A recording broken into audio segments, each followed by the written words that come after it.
Well, that wasn't a fantastic result at Old Trafford yesterday, was it? West Ham got beat 3-0 at Old Trafford against Manchester United. But I'm not here to talk about it myself. I'm going to bring on young Dan Fandangles. Dan, how you doing, mate? You okay? Yeah, I'm all right, mate. You? Yeah, not bad, mate. Not bad. Um, the title of the show is Soulless at Old Trafford. Right now, though, we talk on a regular occasion. We have good banter between us in the West Ham Network chat. And it feels a little bit soulless in the West Ham Network chat as well. You've watched the game. What's your thoughts? We can dissect it a little bit, dissect the way you're feeling in general, but on the game itself, mate, how do you see that, and how do you judge that game? It's a tough one. It's a tough one because it doesn't matter what side of the fence you're on at the minute. I don't think anybody can say we didn't play well. I think we did. I think we played all right. 21 chances away from home. That's like the most. I think that's the more. They said today that's the most under Moyes. So I don't think you can really knock the lads. I think we were stronger first half than we were second half. But that always seems to be the case with us. And 3-0 flattered United to some extent, but we just at the minute, mate, we're defensively inept and we can't score goals. That's our trouble. I'm going to say something now that I never thought I'd say. Bowen's not the answer through the middle, and I actually think we need Antonio back. I Well, never thought I would say that, but I really do. well, I think you're saying that on the basis of what we've got.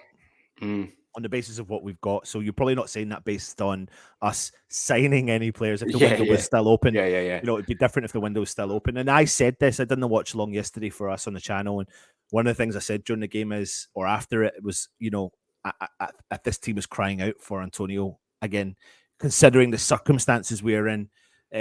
Because during that game in particular, you're right. One of the things I noticed about Bowen was he just couldn't get into the game as such, and he had to drop so deep sometimes to get involved. Yep. And then bang, they were just railroading him through the back, and he couldn't just get that flow. And apart from that one real chance where that great ball came in from Alvarez, he beat Maguire, which is the typical kind of Bowen thing.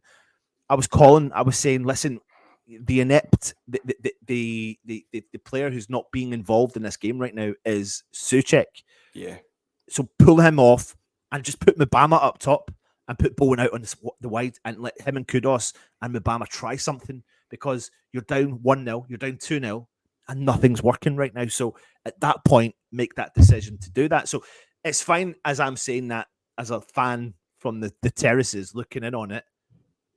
But what is it that's going through the mindset? Genuinely, what do you think it is as a football manager, as David Moyes? Oh, mate, the trouble is with Moyes, he's got one way of doing things, and I think he's proved that. Well, he's had good moments, he's had bad moments in this second tenure at West Ham. I think last season, for instance, he won us a trophy, amazing, had a really good run in Europe, but the league campaign was disappointing. Yeah, and he's had moments like this, and then he's had a couple of seasons where he's done very well and finished in Europe. He has these up and down moments all the time. He's had it this season. You look at some of the results we've got and some of the performances we've had, very good counter attacking, and then we've had these really dire. It's hard to watch. At times. And at the moment, he's going through one of them, mate, where because if plan A doesn't work, then there isn't, because there's no plan B. He doesn't know where to go next, and I think that's a trouble. He's never been great using his bench either. We haven't really got a bench because of what happened in January.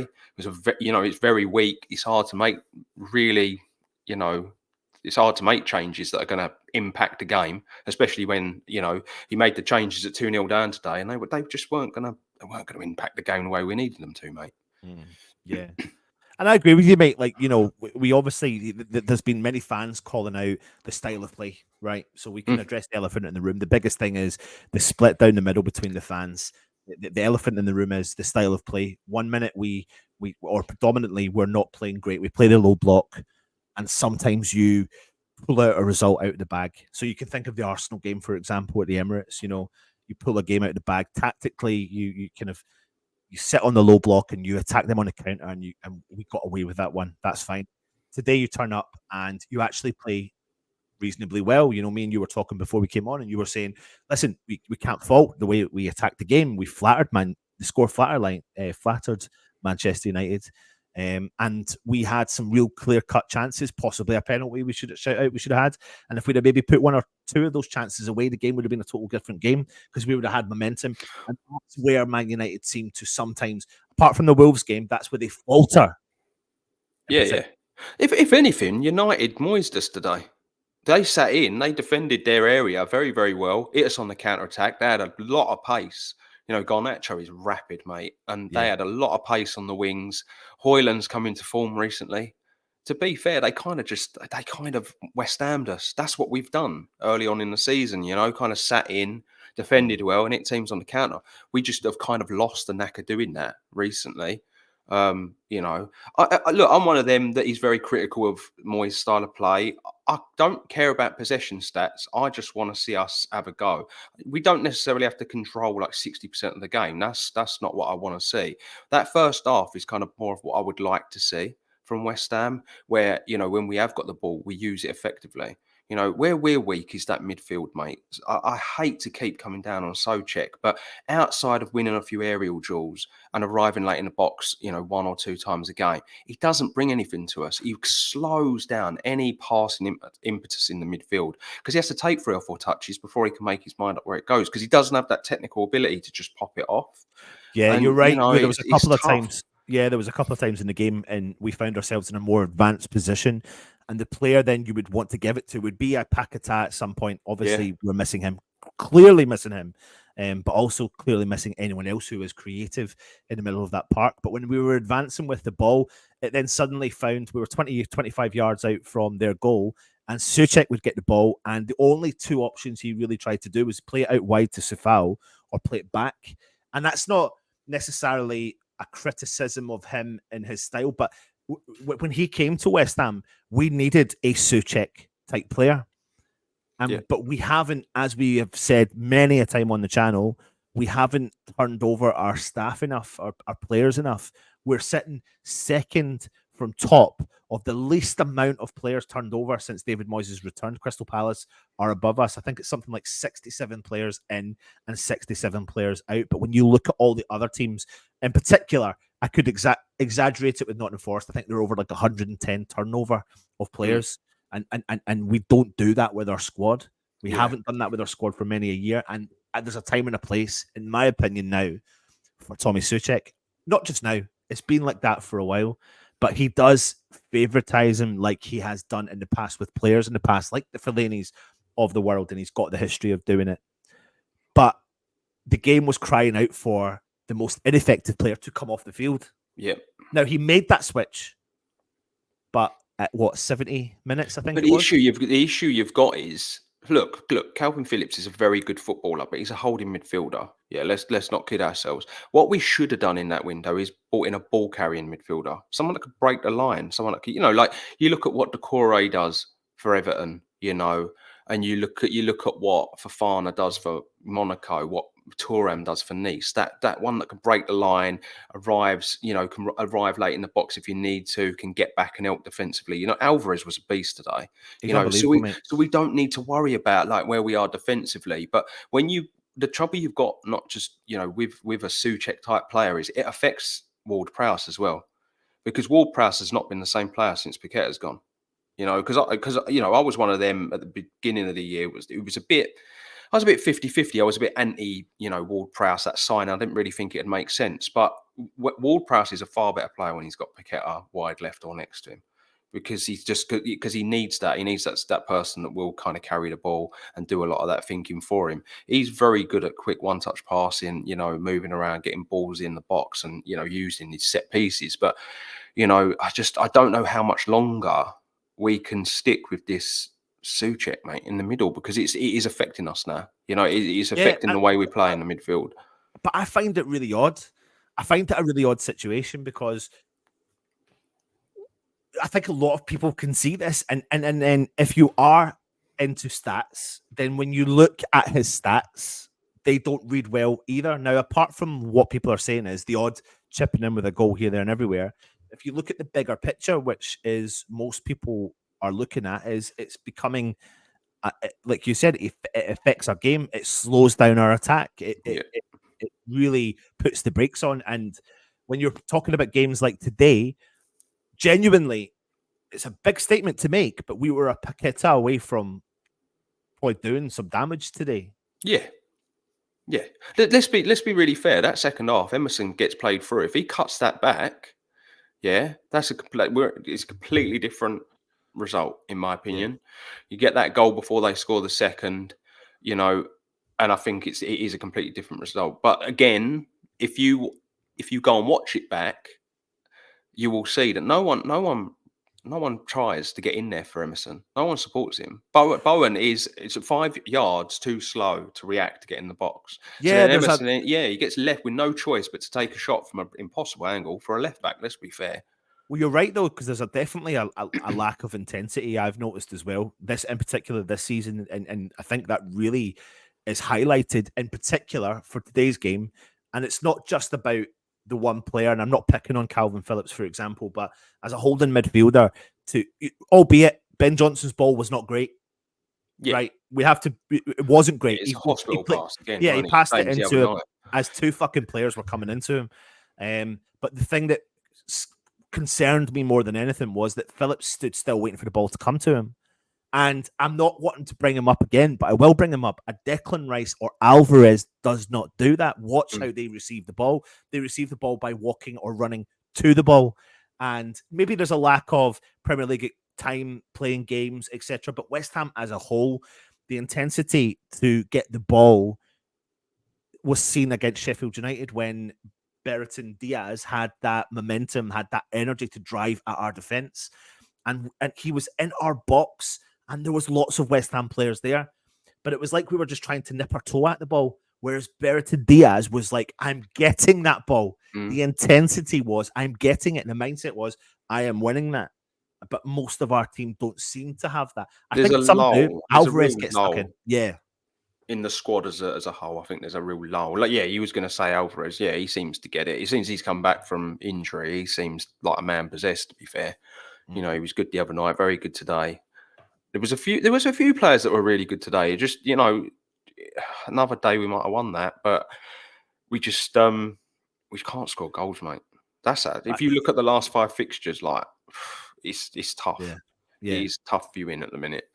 We'll come on to that in a minute. Let's talk about one particular player who bit of a resurgence in his West Ham career, and that's Ben Johnson. I thought he had a really, really good game today.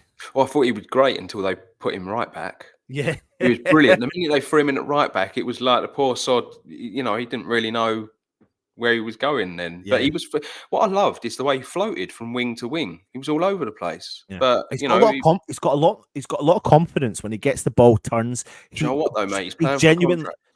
well, yeah, well, he what I find really End of the interesting about him, day, we're being told he wants X amount of money, yeah, but the club don't think he's worth it. But at the end of the day, if he starts putting a shift in, he puts in good performances, then it's his way of saying like, well, I am worth the money yeah. I want. This is Well, he's what I'm given worth.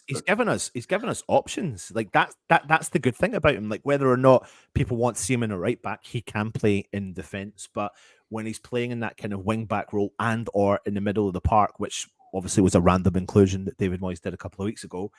But right now, what I'm seeing is a player who progresses the ball and actually progresses it successfully. Yeah. And has pace to do it. And opposition teams seem to struggle. I didn't realize. I mean, I knew he was good with the ball. I didn't realize how good he was with the ball. He seems to be quite a natural. When he drives in field, he seems to be so confident when he drives inside the field, and then he'll have more options because obviously there's more players. You know, when he gets stuck out wide, I feel like he's so limited because Moyes just loves playing that ball up the wing and hopes that the wingers or those midfielders nearby will run out onto it. So I think he is a bit more limited when you play him at just right back. But when you give him the ability to maybe play as like an inverted wing back and he gets to float inside, he seems to be doing like his best work. He's some of the best football I've seen him play, to be fair, the last few weeks. So it's been nice actually. Yeah, good to see that kind of come out of the things. Listen, there's no ifs and buts about it. Over the last 4 or 5 weeks, we've clearly missed when we've not had him, Jared Bowen. We've clearly missed when we've not had him, Mohamed Kudus. We've clearly missed Lucas Paqueta. Let's get on to our defence, though. You know, I can't understand and can't fathom how we can go from one season having a pretty strong, unit in defence. Even though there were still some errors there, we were high up in the charts in terms of not conceding a lot of goals. And our biggest issue last year was scoring. We flipped that on its head, and we were scoring up until 5 games ago and conceding loads. But defensively, Dan, I mean, Kurt Zuma. Honestly, mate, he can barely stand up. When he Doesn't. moves around, Yeah. it looks pain. Like my dad is going to have double knee transplant. He's going to have both his knees sorted out this year because my dad's in agony. Like his knees are shot to shit. My dad, even though his knees are in bits, walks better than Zuma does. Honestly, I can't believe how bad like his movement. And trouble with him is when he's like facing up the field and balls get played either in behind him or alongside, he struggles now to turn and get after, and he just Yeah. doesn't have the pace. And there was a point in the second half where they were counter attacking on us, and Zuma was quite far advanced, and so Agurd had pointed him inside as if to say, "You go cover me because I've got the pace to come over." But Agurd had to run like 30 yards over into the wrong position to cover for him. Now, when the defender's having to do that, the manager's got to sit there and go, "No, this can't happen." My defenders should be able to play the roles they're expected to play. We can't have one player covering 2 positions. It's wrong. You know me, mate. I'm not the biggest fan of Agurd. I don't think he's a very good defender. Again, he had a couple of moments today. He got sent for an hot dog by Hoyland for that first guy. He really did. He was all over the place. But again, a lot of that could have just been that he's not convinced that Zuma can cover, I do. and move. I see your point, and I rate Agurd. I rate Agurd because I think that he would really suit a high line rather than a low block. I think he's never been a low He's block good on the defender, ball. Don't get me but wrong, he's good on the yeah, ball, right? He yeah, can part. He broke the line a few times. His ability to pass is there, but I yeah. just don't think positionally he's very good But defensively. I think that also, like you mentioned there earlier on, is the fact that we don't seem to have that centre back pairing that at once, when we got Craig Dawson, nobody expected that to happen. Well, I think Uh, Mavro can be hard done by, really, because the last game, Zuma was one of the worst players on the oh my pitch, god. and Oh my Mavro was god. one of the better players on the pitch. And I Yeah, think yeah, yeah. he can feel really hard done by to not play today. I actually Yeah, think yeah, yeah. that pairing would be better at the minute. Yeah. I think Yeah. It's Mavro's definitely ability to move, he's pretty quick across the ground. Yeah, don't get me wrong, he's had a few mistakes in him this season, but unless he gets a consistent string of games under him, you're never going to see where he's really at. yeah. Do you know what I Yeah. mean? So I think and you're going to have to give that pairing a go eventually because Zuma does not look like he's got a lot of football left in him. Yeah. No, you're He right. can't No, he play really multiple doesn't. He games. really Like doesn't. he's struggling at the minute. But the concern is though that we're seeing that, and then this time next year he'll still be our centre back. Yeah, That's the always the scary way, thing. mate. Dan, I mean, listen, we've been talking a lot beforehand, and you know, we've got Arsenal next. Obviously coming off a unbelievable victory against Liverpool, but right now, I just don't know what West Ham will turn up. I genuinely mean that. We all feel that right now. We're capable. We are clearly capable of doing a job on a team, but we're also capable of collapsing at any moment, at any given My second. my issue, mate, and I've kind of said this in our little group chat a few times this season, and I don't want I really for the people that are watching and listening, I don't want to make this a Moyes in Moyes out argument. I don't. But I'm very much of the opinion that Moyes unfortunately relies on magic moments from a select few players, and we've had no Paqueta and you've really noticed it. And don't get me wrong, every team has got that star player. Every team's got, like I look at Arsenal and as good as they are across the board, Odegaard makes them tick. You look at Man City and as good as they are, De Bruyne come back and it's no surprise that City all of a sudden are playing fantastic football again because De Bruyne is making them tick. Every team's got it. Paqueta is clearly ours, but he does rely way too heavily. He just has struggled to get anything out of this team. And then January come around, and whether people want to blame Moyes or Tim Steidten or Sullivan, whoever you want to blame, we are weaker now than we were before that window opened and shut.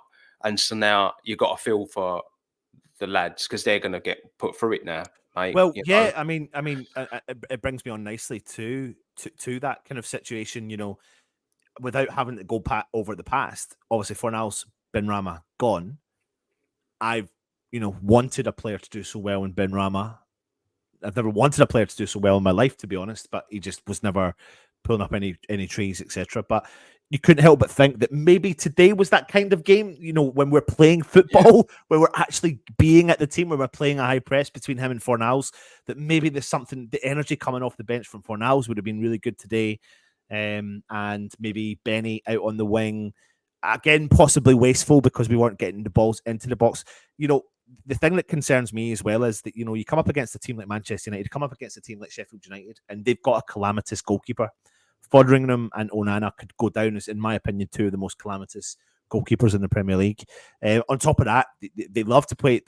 As much as they're calamitous, they love to play the ball out from the back, and they will do that with a Harry Maguire who can get caught out every now and then. We never once challenged that. We never once pressed it. We never once put pressure on it. We never done it against Sheffield United. And then I'm sitting during this game, as you are as well, and we're seeing the score coming in from the Chelsea game, and I'm like, Wolves are getting at them. Now, I'm not trying to say I want to be Wolves. I'm just trying to say that, they've gone away to Chelsea, albeit Chelsea aren't great this year, haven't been great this year, but still scored 4 goals away from home.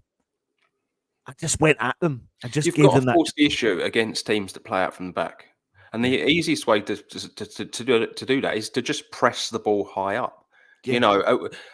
I always, when people ask me how I would like us to play, I bring up that Arsenal game in the cup earlier this season. Honestly, the mate, way we pressed the ball. Honestly, now, I know Arsenal rotated that night, but they still had 6 of the 11 they would usually play week in, week out. And finished with 10 of the 11. Yeah, so they still had a very strong team. And let's be fair as well, their strength in depth is by far, it's very good. It's up there in the league. It's better than ours, right?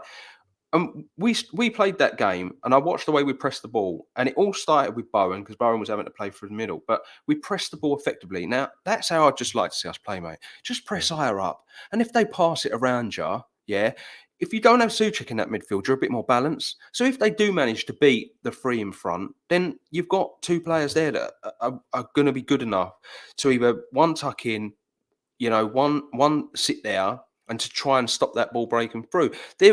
Unfortunately, football, for me, it just feels like football has gone beyond what some managers in the league can do. And I'm not just going to call out Moyes, because if we look at a team like Crystal Palace, they've got one of the elder statesmen in the game as well, and they're struggling the same fate as us at the moment, unfortunately, where they kind of got a manager who's got one plan, relies on certain players, and unless that really anything comes of that, then we struggle to do anything.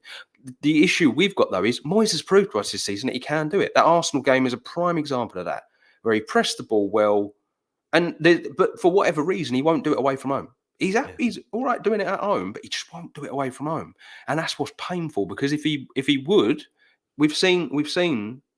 What can come from it. We can do a job on some of these teams when we just have a go rather than playing it safe, which he seems to do 90% of the time. Again, I don't want to slag off the performance completely today because I thought we did well, even though we lost 3-0. I actually thought like we give it a go today, at least. That first half, I thought was one of the better first halves we've played this season. But we are a first half team, though. We really are a first half team. And the thing is, again, without getting into the debate, some people don't understand the consolidation argument. I kind of get it to a certain extent. Part of me is a bit like, I don't want to be in that relegation battle. I don't want to go down. I'm trying to look at the bigger picture. It doesn't mean I'm right. It absolutely does not mean I'm right. I'm just trying to, work out what's going on right now. Are we looking at consolidation?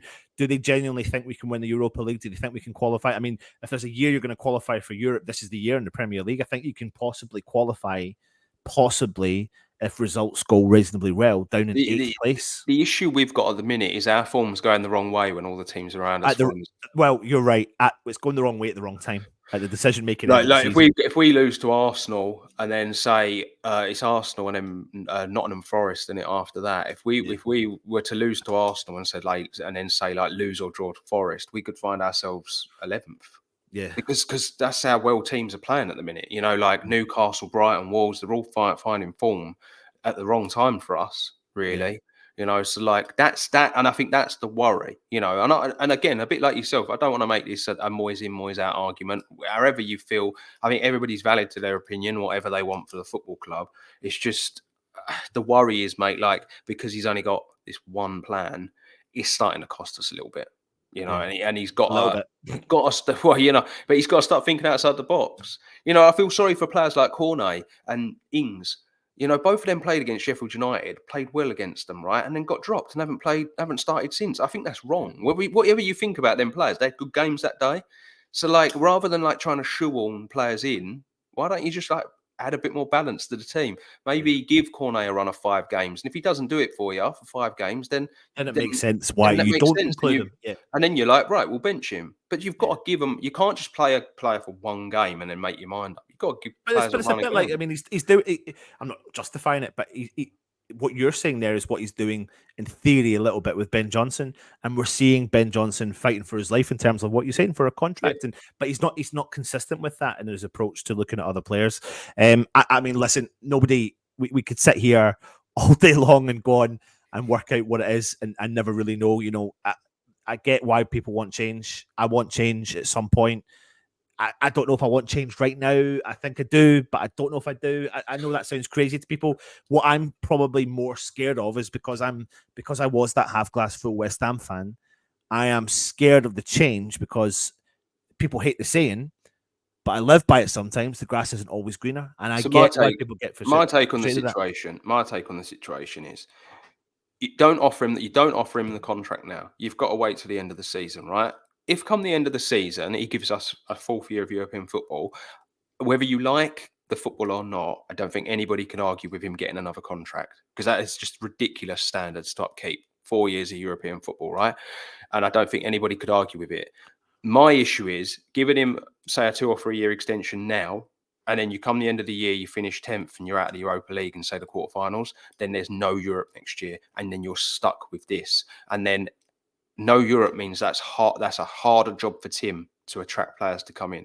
And it's a harder job for the club to keep the likes of Kudos and Paqueta and players of that ilk because they want to play European football, mate. And to see, this is where we're at now. This is why it's quite worrying and it's troubling. You got to look at. I think some fans are very focused on this whole like, oh, it's just shit. You know, it's at the end of the world. You got to really kind of just breathe and just look at the big picture. Europe is massive for where the club wants to go, where the appointment of Tim Steidten was concerned, and even potentially the new manager. European football's massive because even if they decide, say we finish 6th and we get a semi-final Europa and they decide to go in another direction from Moyes, if you've got European football, you're going to be able to go after some good managers. You know, like I'd like us to go after Arne Slot at final. I think he'd be a great acquisition for us. But if we finish outside of that top 6 and we don't have Europe, I can't see us getting Slot because final are going to finish 2nd, 3rd in their league. They're going to have Champions League or Europa League football. So he's going to prefer to stay there than come and just kind of play out a campaign for us and try and get us back in Europe. You know, and because let's be honest, he's going to be able to keep his key players at a club like Feyenoord with European football. Whereas we're going to be in a position where our best players are probably going to be leaving for big fees. And again, it's going to be another year of rebuilding the team. I feel like under Moyes, it's just a constant rebuild every summer. And we've got to get to a point where there's, as much as there is some stability at the club, in other aspects there isn't, because He's it a long-term does fan. feel like we're going through this constant recycle, you know, of players and whatnot. You know, we went through it with coaching staff as well as players this year. So it's just there's never really a moment where we've had complete stability where we go into a season where we're like, right, we've got an amazing squad here. Let's have a go. Yeah. You know, and we could have solved those problems in this January window. You know, and unfortunately, Sullivan We've wanted done to it get again. Sullivan wanted to get 200 grand's worth of wages off there to save himself a few quid. That's my Yeah. opinion on it. And he's kind of And I agree. he's fucked us a little bit, really. And I agree. And I'll never. That's the one thing I'll always agree with people on is when they go at him and People can everything like moan that. all they want about players, manager, Tim Steidten a lot. They can do all that, but the biggest problem this club is going to have for as long as he's there is the owner, unfortunately, because A million percent. he's never going to be all in. He's even showing it already with Tim Stein. In actual fact, I genuinely believe he thinks he is. And I think he thinks that, and I am that fan who absolutely buzzes off the fact that we won that trophy. I am, and I'm still living in that little dreamland sometimes, and I still think about it, and I get really excited by it. I absolutely am, and I think he thinks he gave us that. Like literally was like, and you should bow down to me. No, I'll never bow down to you, mate. I'll never bow down to you for that. No, Anyway, his that's a ego whole gets in the nother. way. Yeah, absolutely. It's a whole nother topic. Anyway, we're in the 30th minute of doing the show. Just keep it short and sweet for you tonight. Everyone, please say thank you to Dan Fandangos for joining us on the channel again. And hopefully you'll see a little bit of him coming up soon. However, he's going to be a very busy man over the next couple of months and years and the rest of his life as he welcomes a new member to his family very soon. So all the best when that does happen, Dan. But we'll get you on again. Cheers, buddy. Before that happens. Take it easy. And of course, come on, you Irons.